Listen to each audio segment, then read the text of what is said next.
All right, One Piece fans. Hey everybody, Merch Hunter Ricky back, and today marks the day of probably the release of the greatest string of chapter reviews and reactions, just a feeling of wholesome unity in the One Piece community. That rhymed. One Piece chapter 1066, The Will of Ohara. What an amazing chapter. This is going to be more so of a recap than a review, because by now if you're getting to my video, you've probably watched everyone else's. First things first, if you guys don't mind, let's play a game. In here I have the One Piece Film Red Gum Gum No Mi holder, like the popcorn holder. And if you can guess what's inside this, you don't have to subscribe to me. But if you get it wrong, you got to give me a sub or a like, maybe even a comment. So the hint is that it is a devil fruit from one of my collections of devil fruits. And if you've been following me, you know I have about 8. So I'll give you another hint. It's either, can you see it? It's either the Gum Gum fruit or the Yummy Yummy no Mi. So take your pick now, Gum Gum or Yummy Yummy. 1, 2, 3.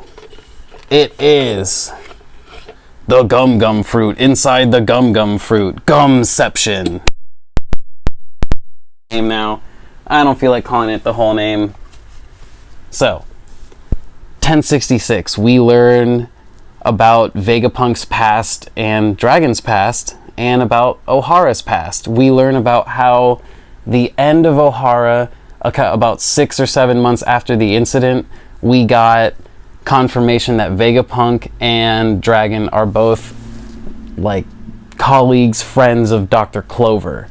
And Clover happens to be a expeditionary expert, and before they hit him with the Buster Call, they decided to be like the Nox pirates, going around and looking for research and knowledge of the ancient kingdom.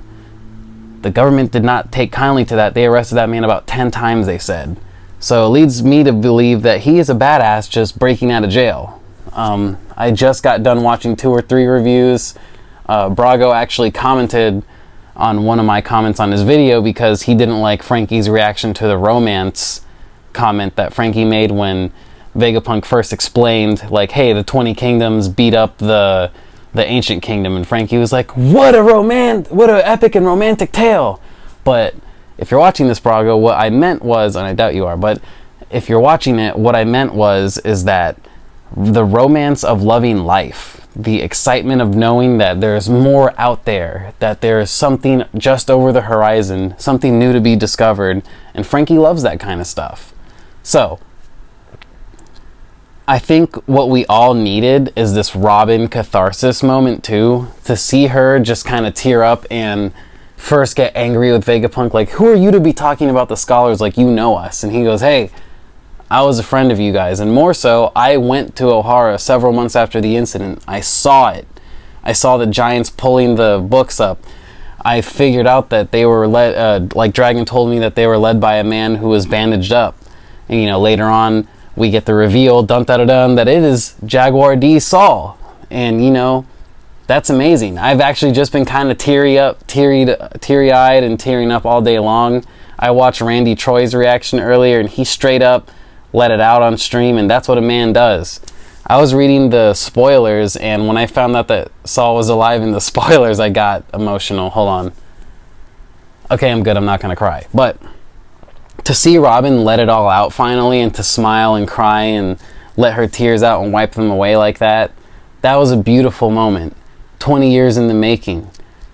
Vegapunk's big old noggin. I love his design. I'm not really a fan of his like 42-year-old design. He looks wild as hell. But I love One Piece, so I love the wacky designs. I mean, as you can tell, like, for example, my favorite dog in One Piece is Lasso. This is a goofy-ass design, you know?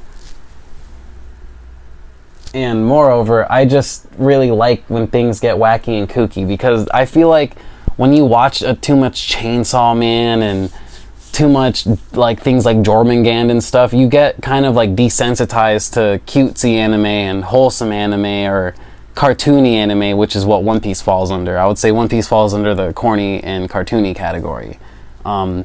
So what we end up getting out of this chapter is like a quick recap and how I feel about it is that Vegapunk and Dragon, they went to Ohara. The Giants took the books back and they are led by Jaguar D. Saw, and nobody is saying where Saw is. Obviously, every YouTuber and their mom is talking about how the man marked by flame is someone Kid knows. So if it is indeed Jaguar D. Saw who is marked by flame, burned by ice, whatever, if that is him, and Kid knows him, does that mean Kid has been to Elbaf before? Or does that mean Kid knows Saul's whereabouts and Saul is not on Elbaf? Meaning, well, yes, we're obviously going to Elbaf, but maybe we got to make a pit stop first. You know? Maybe Saul is hiding out somewhere close to Elbaf, if not directly on Elbaf, or another side of an island near Elbaf. Or, I always thought he was hiding where the Atom Tree would be. Since I've read that chapter, like, since the spoilers were out on Tuesday, I figured he's where the Atom Tree is, or something like that.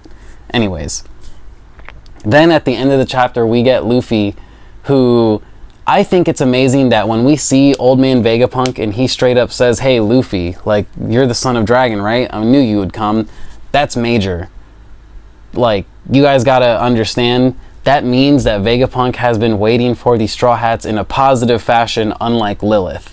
And not only that, but it shows that although the bodies are connected by York, they are not connected by mind. So York's stomach is in fact connected to the other bodies somehow, some way.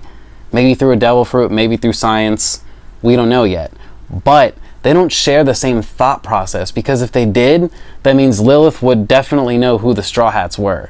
But because she made a miscalculation and, you know, she's too focused on getting that guap, she didn't recognize them off the jump, and that's fine. But all in all, this is chapter of the year, baby. This is definitely one of my favorite chapters, if not my favorite chapter of One Piece. Like, for me, I don't care what anyone says, my favorite arc is Fishman Island. And that's because I've experienced racism in my life, so when Luffy and Jinbei shared each other's blood, I plan on making a video of that.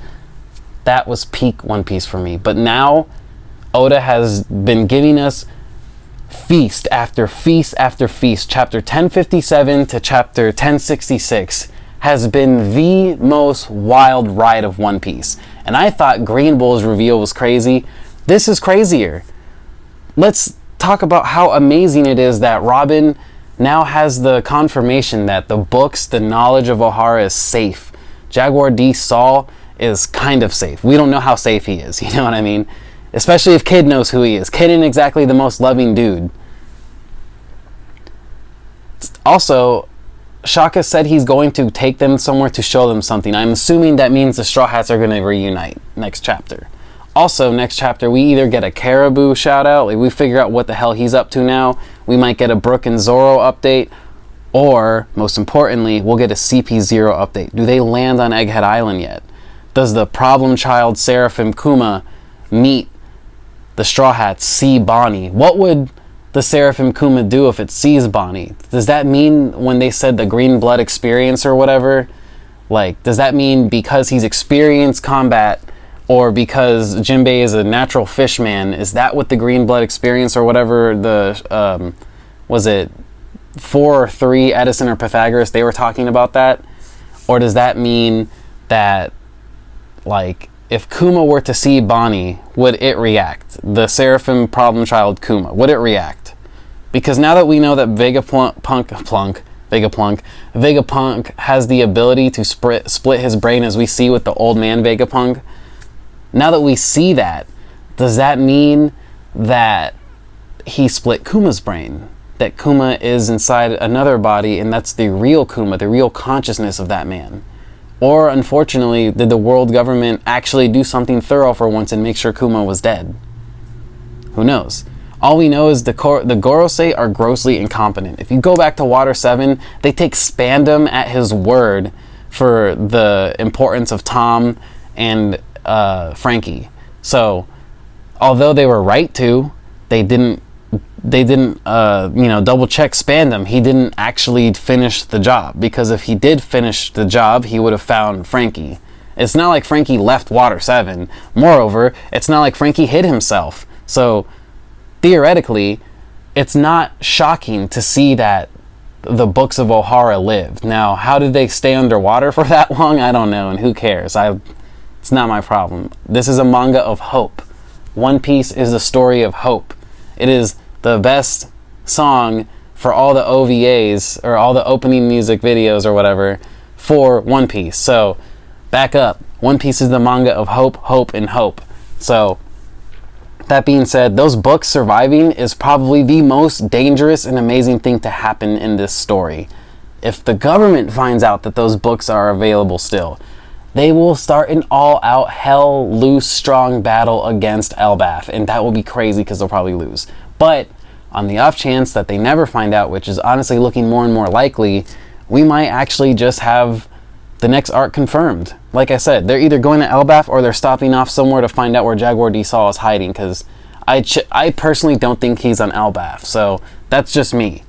So I genuinely think for the next chapter, we're going to see the Straw Hats reunite all the Vegapunks together, if not Shaka and Stella body Vegapunk, which honestly, just those two in the same room might be too much for us to handle as fans. We might get crazy lore bomb drop, crazier than this chapter, crazier than the chapter before us. So, that being said, I've been Merch Hunter Ricky. This is chapter of the year, and I just want to say that I am extremely happy to be a One Piece fan. I'm waiting on that Vegapunk merch drop. I want it. I want Old Man Vegapunk. Maybe they'll give me 42-year-old Vegapunk. Maybe it's just the 6 bodies. But the minute that 4-week ban is up, because if you didn't know, Japan has a thing where they have bans in place before you can see the actual stuff, like the actual current adjacent stuff to the manga. So that's why right now there is no official Gear 5 Luffy release, because the ban is still in place. They just released the ban. If you go to the Instagram, you can see it. Ban released, here's Gear 5 Luffy, here's the end of Wano. But there is still a ban in place right now, and I meant to say 4 month, not 4 week. It's 4 months. So roughly by the end of the holiday season, probably in February, we will be getting Vegapunk merch. I've been Merch Hunter Ricky. That was chapter of the year. I love you guys. Like and subscribe if you like my stuff, if you like what I had to say, if you like my boa. Have a good one.